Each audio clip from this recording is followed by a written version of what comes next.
जाहिद साहब, सबसे पहले तो ये बताएं कि 28 फरवरी से लेकर अब तक हमने एक पैटर्न देखा है जिसमें पहले ईरान और अमेरिका के दरमियान अस्करी तनाव शदीद होता है, फिर इसमें कमी के साथ ही मुज़ाकरात की राह हमवार होती है। तो क्या गुज़श्ता 3 रोज़ से एक दूसरे पर हमलों में जो वक्फ़ा आया है वो भी इसी पैटर्न की एक कड़ी है और अब एक बार फिर दोनों फ्रीकैन मुज़ाकरात की मेज़ पर आएंगे? जी, बिस्मिल्लाहिर्रहमानिर्रहीम। Thank you very much Saujan for having me.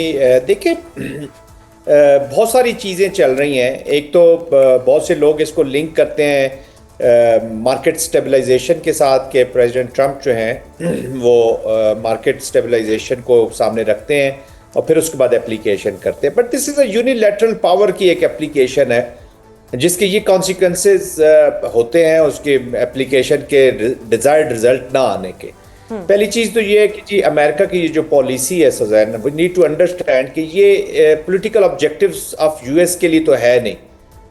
Israel के लिए वो लड़ रहे हैं, वो इसको प्रॉबली एग्जीक्यूट भी उसी लेस स्पिरिट के साथ एग्जीक्यूट हो रही है ये मिलिट्री एप्लीकेशन भी एंड पॉलिसी भी, क्योंकि उसको किसी और चीज़ से कॉम्प्लीमेंट करने की कोशिश की, उन्होंने इकनॉमिक कॉम्प्लीमेंट करने की कोशिश की अपनी मिलिट्री पॉलिसी को, लेकिन उससे भी कोई खातिर खा नताइज नहीं निकाले। मैं ये नहीं कहता कि ईरान में इतना इकोनॉमिक प्रेशर नहीं बढ़ा।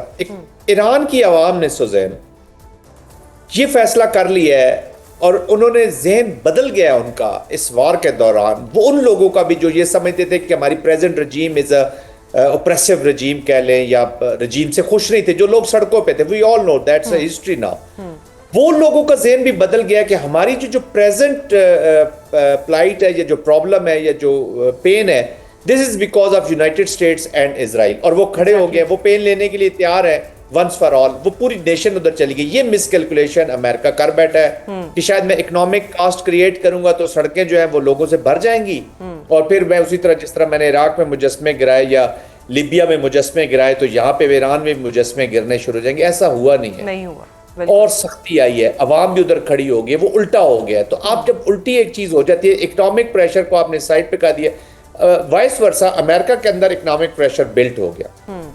तो ये देखिए, एक जो आपने सवाल किया अब उसकी तरफ अगर मैं आऊं तो मैं ये कहूंगा कि ये एक डिप्लीशन ऑफ रिस्पांस एमिनिशन वेपन की भी चीजें हो रही हैं, खबरें आ रही हैं और कुछ हद तक वो दुरुस्त भी हैं।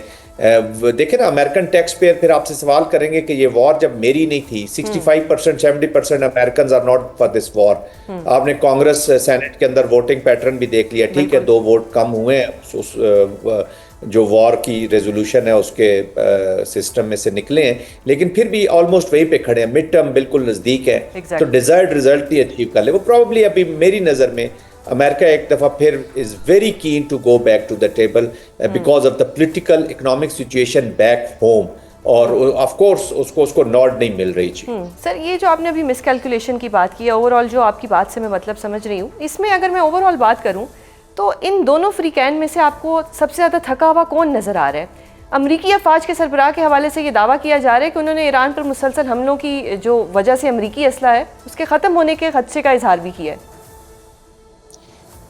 देखिए, थका हुआ तो रिस्पांस जो है ये वॉर कोई एक सेट पैटर्न पे तो हो नहीं रही। ईरान ने क्या किया कि ईरान ने पेन डिस्ट्रीब्यूट किया रीजन के अंदर। उन्होंने कहा जो मुझे करेगा, कालिबाफ साहब की जो स्टेटमेंट थी आपको याद होगा, जो उन्होंने ट्वीट किया था कि अगर हम तेल की तरसील नहीं कर सकते तो फिर कोई भी नहीं, अगर हम नहीं है तो फिर कोई भी नहीं। इसका मतलब है कि वो रीजन की जो चेस बोर्ड है या जो हम लोग एक्सपेक्ट करते हैं बाहर बैठे हुए कमेंटेटर्स या एज अ थर्ड पार्टी या outsider, not the stakeholder in the war, तो हम कहते हैं कि जी यार ये रीजन में ईरान अपनी चीज़ें क्यों नहीं बेहतर करता, उनको हम अगली पोस्ट वॉर एक मैनेजमेंट की बात भी सामने कर रहे हैं और पाकिस्तान की ये कोशिश भी है कि स्टेबलाइजेशन उस तरह। ईरान कहता है कि पहले मैं वॉर को मैनेज करूंगा, फिर मैं डिप्लोमेसी पॉलिटिक्स से बाकी चीज़ें मैनेज करूंगा। Exactly.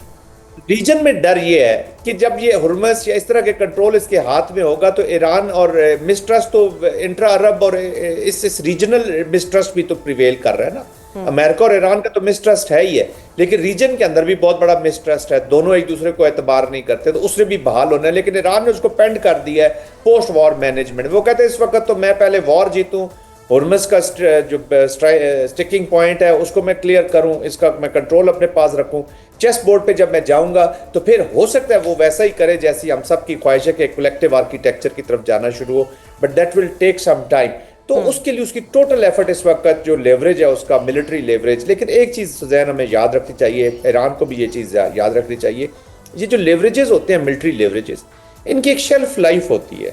Exactly. You can't keep the policy for a protracted for a very long period of time कि मेरे पास हरमस होगा तो मैं हर दफ़ा ये इसको लेके, फिर जो आपका एनिमी होता है या जो अपोजिंग कैंप होता है, opposing camp then plan strategize and come out with the policy, उसकी एप्लीकेशन करता है कि आपके इसको कम करे, कोई बाईपासेस बना लेंगे, कोई अदर रूट्स ले लेंगे, कोई और अग्रीमेंट्स में कहीं और चले जाएंगे ताकि हरमस की वो जो वैल्यू, तो फिर आप किधर जाएंगे।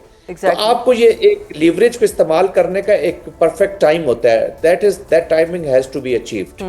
अच्छा सर, एक और चीज़ बताएं कि अभी जो सिचुएशन है उसमें हमने एक और चीज़ देखी है कि यूक्रेन की तरफ से भी ईरानी बहरी जहाज़ को निशाना बनाया गया है। अब ईरान कह रहा है कि हम भी इसका जवाब देंगे। अब ये यूक्रेन और ईरान का कोई नया फ्रंट खुलने जा रहा है?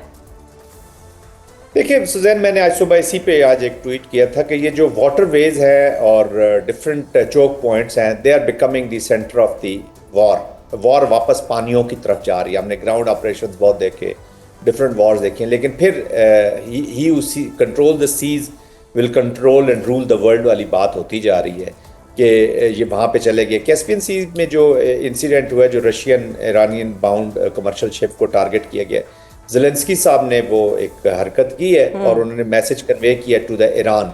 डेफिनेटली उसके पीछे इजराइल का हाथ होगा, उन्होंने उनसे ये करवाया है और मैसेज कन्वे किया गया कि हम आपकी शिपिंग न सिर्फ गल्फ ऑफ ओमान में या इस रीजन में नहीं, बल्कि जहाँ जहाँ फिर आपका इंटरेस्ट होगा शिपिंग का, वहाँ पे हम उसको टारगेट करेंगे। I am sure American not भी शायद उसको हासिल हो, उसने मैसेज कन्वे किया एंड इसी के ऊपर अभी जो ईरानियन लीडरशिप है, they are talking with the Russians, because Iran ने कहा है कि आपको एक और याद होगा, एक आई फॉर आई वाला जो ट्वीट चलता है ईरान की तरफ से, they are not in a mood to spare anyone.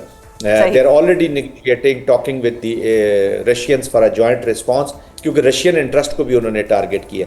तो ये एक एक्चुअली वो ईरान को मैसेज दे रहे हैं कि अगर आप स्टेक्स बढ़ाएंगे, तो अगर आप if you will spread the war, if you will bring more stakeholder in the war, तो फिर हमारे पास भी चॉइसेस हैं और उसी पे फिर रिस्पॉन्स जो है वो जनरेट किया गया। तो ये स्प्रेड होगा, अगर एस्केलेशन और ज्यादा रही तो मैं तो नेटो को भी इस कॉन्फ्लिक्ट में आता देख रहा हूं। ये जो ईरान का कॉन्फिडेंस है, इसके बाद आपको क्या लगता है कि इस दफ़ा के जो मुज़ाकरात होंगे उनकी बहाली को नतीजा खेज बनाने के हवाले से पाकिस्तान और कतर का किरदार कितना अहम होगा, जिनके ज़रिए अमेरिका और ईरान ने जंग बंदी की नई तजावीज़ पर अपना अपना रद्द अमल दिया है?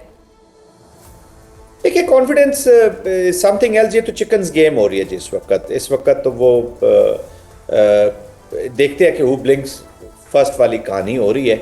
कई दफ़ा अंदर आपकी कैपेसिटीज कैपेबिलिटीज नहीं होती, लेकिन आपका ब्लफ काम कर जाता है। ये मैं अभी नहीं जानता कि इनके पास कितनी कैपेसिटी कैपेबिलिटी है टू वेज दी वॉर लंबे के, लेकिन अगर 30 to 70% भी लेट से के दरमियान फिगर्स आते हैं, इनकी मिजल फोर्स है और ये हरमस के ऊपर